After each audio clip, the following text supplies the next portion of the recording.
Magandang araw mga kaibigan. Bigyan natin ng reaction opinion itong napakagandang post ni Teo Moreno 8 minutes ago. Title, How Sara Duterte Built Davao City. Peaceful, progressive, may klarong nagawa si Mayor Inday Sara sa Davao City. Ito, peace does not come from slogans. It is built patiently, deliberately, and often in the face of violence. Davao City's transformation into one of the safest and most productive cities in the Philippines was the product of a governance approach grounded in a clear principle. Security without development fails, and development without security collapses. Context. Ayan. Ito, ang gandang pagkasulat. Oh.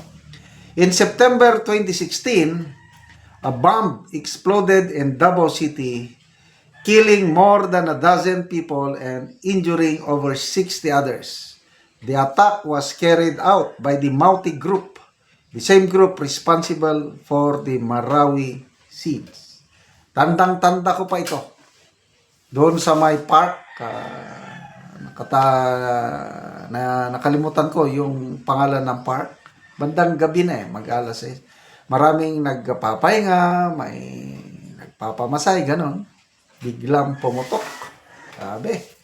Kasi nga, 2016 na May, nagsimula yung Marawi siege, natapos sa October na. So nung patapos na matatalo na ang Mauti sa Marawi, nag-diversionary attack sila, binanata ng Davao City. Talagang si Mayor Sara ang mayor by that time. So, yan crisis management.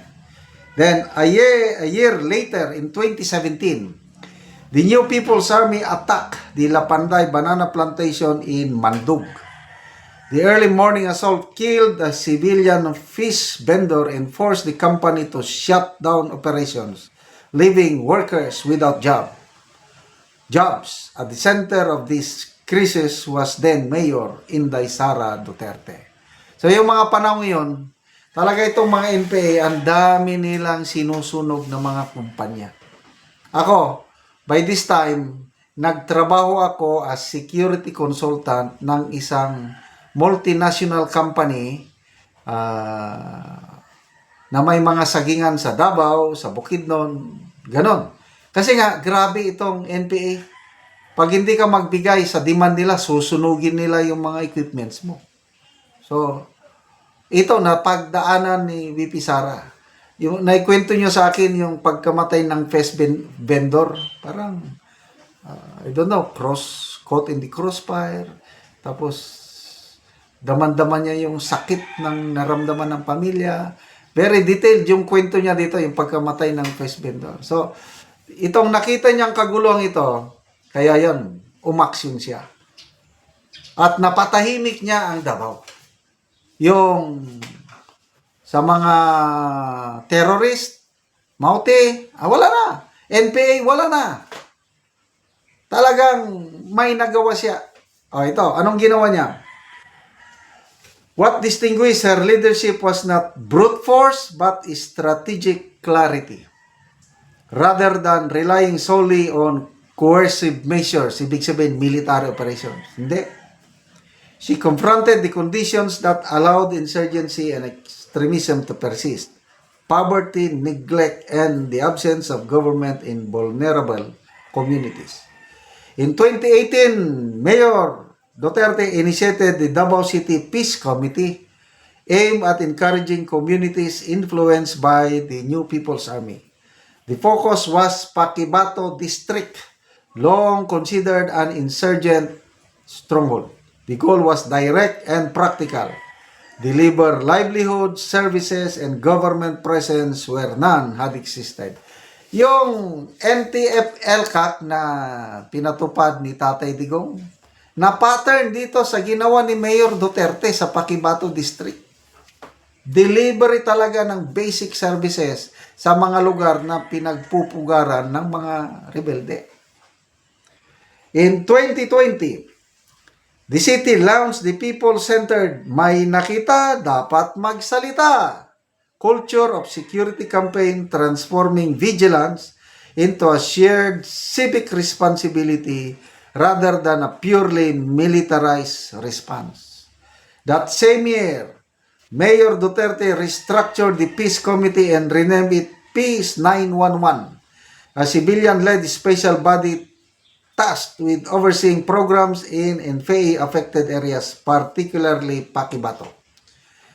Peace 911 prioritized poverty reduction, women empowerment, healthcare, and education for Lumad children. Central to the program was community capacitation, which helps residents gain the tools and confidence to improve their lives. Trust was rebuilt, not through fear, but through consistent presence and service. In 2022, just 2 years after Peace 911 was relaunched, Davao City was declared insurgency-free. Paquipato District, once isolated and hostile, became vibrant and productive. Highland communities in Kalinan, Marilog, Toril, and Buhangin were likewise cleared of NPA influence. More recently, the city government, in partnership with the University of Southeastern Philippines, opened an extension campus in Sitio Mapula, Paquibato, an area once known as hardcore NPA support base. Today, Paquibato has access to concrete government services and infrastructure such as health centers, all-purpose gymnasium, barangay halls, animal bite centers, botika ng bayan, child development centers, elementary schools, road, bridges, and water system. Peace and development were matched by improved public facility. From 2016 to 2021, Davao City's index crime rate dramatically from 13% to just 1.9%. Yan po ang klarong agi o accomplishment ni Mayor Sara, paano niya napatahimik ang isang magulong lugar, paano no umasenso. Ngayon, Davao City is, I think, the 8th wealthiest city in the Philippines.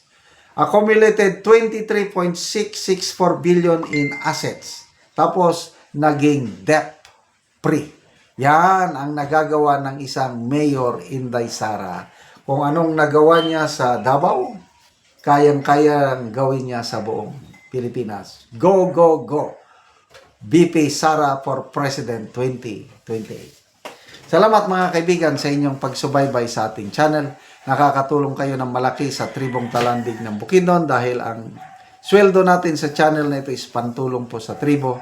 Namimigay tayo ng libreng yero at pako para makapagpatayo sila ng mas maayos na tirahan. Panoorin nyo ang video na ito. Ang natagaan og sin.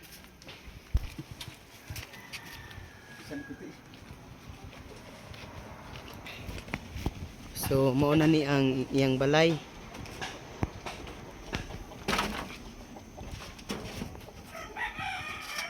So mao na ni ang itsura sa balay sa ni Angkol sa tagaan mo og gero. So makita gid nimo nga mga dako na kayo og buslot oh.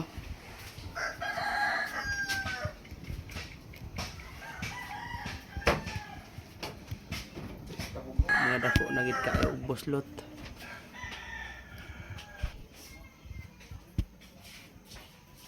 So karon Kol, pila na ni katuig ang inyong balay nga inani nang itsura sa inyong mga atop?